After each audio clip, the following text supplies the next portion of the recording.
All right, folks. So the first up is going to be the S&P 500, and if we look at the chart, we see we're coming back to retest this overhead resistance that affected us back on October.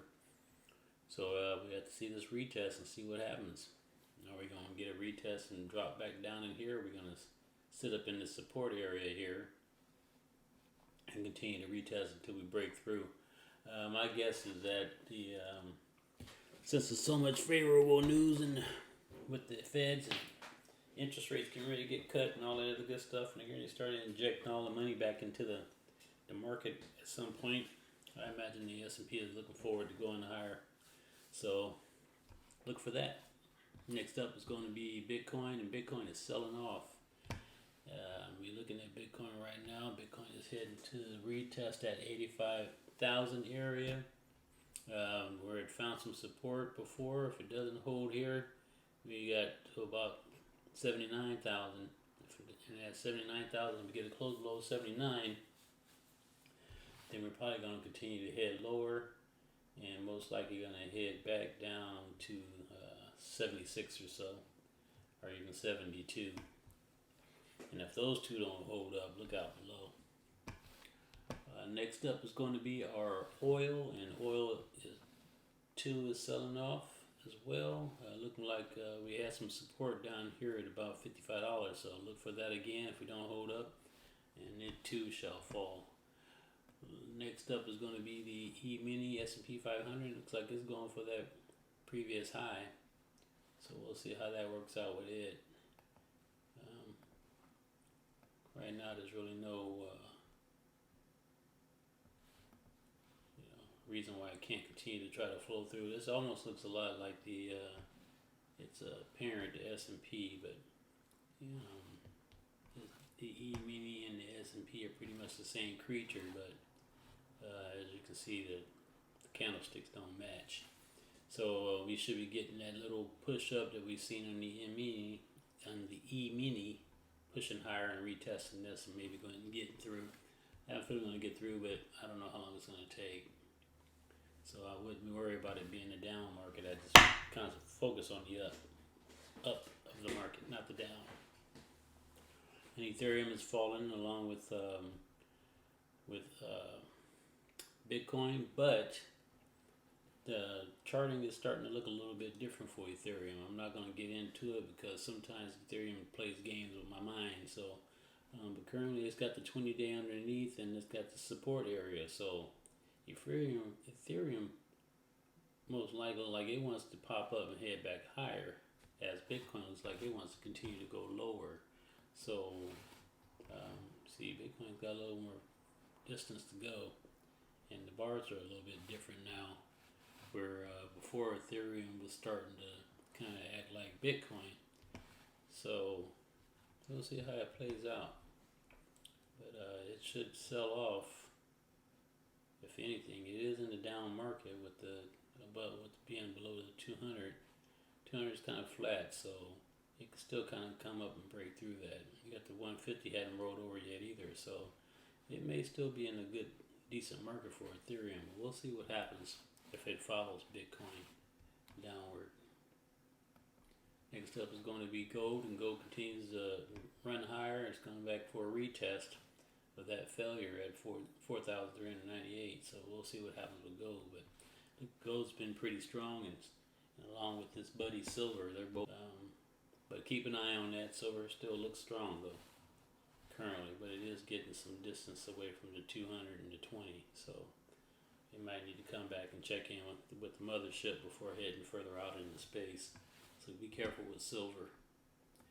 Next up is the Dow, and the Dow is starting to push higher. It's getting a little bit far from the 20 and a little bit far from the 200. So watch out. If that thing continues to push higher, we get that distance through there, it's going to have a lot further to fall. So be careful with the Dow. Dow looks like it's getting a little long in the tooth. It needs to check back in and reassess its situation before heading higher. Next up is the corn, and corn is starting to pull back and sell off. It got this window that it opened up, and so corn most likely is going to come back and shut that before heading higher. If it even does head higher, it may just come back and finish selling off like it was in the beginning. Next up, we're going to look at, I guess it's Apple. Apple's finally supported 277. At least it's been chopping around in this area for a minute now, which is a previous high. Is now turning into some kind of support. And that probably should be about 277 even. And we'll see what that looks like. Make it even. Yeah, it's probably not too bad there. 277 even. Alright, so we'll say that, we'll call that our support, 277. We're waiting on our moving averages to catch up and help push that baby higher. We'll see what happens. We got earnings are coming up on Apple on the 29th of January, 2026. We got earnings.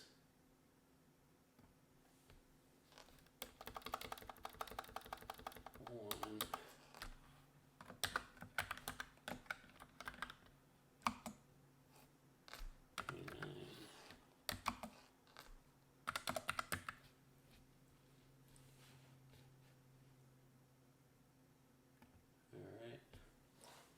watch out for the earnings on that.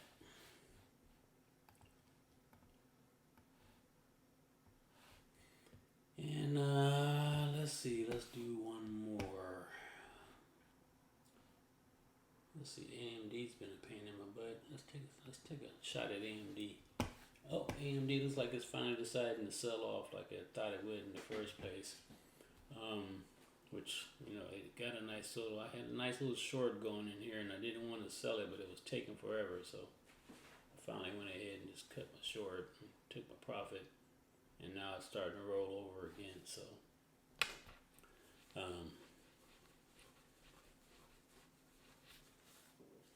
so I suspect AMD is going to come in down and at least retest this area, but it needs to close this window. So it should come all the way back down to around the 64.05. So we'll see how that works out. And I always put that short back on when I'm positive. In fact, most likely I'll put that short back on here anyway. So that's all I got for you for now on the weekend roundup. Don't forget to join me at Big Blast Fulfillment and join my program and pick up some merch. Got some shirts and stuff and t-shirts and hats and whatnot going on there. So and it's just an overall shopping experience. So stop on by. Don't forget to visit my Travorium portion of the site. We have Travorium merch and travel hints and tips and stuff like that as well. So, but yeah. So back to these stocks. Remember, all right. Don't forget to put in your stops and your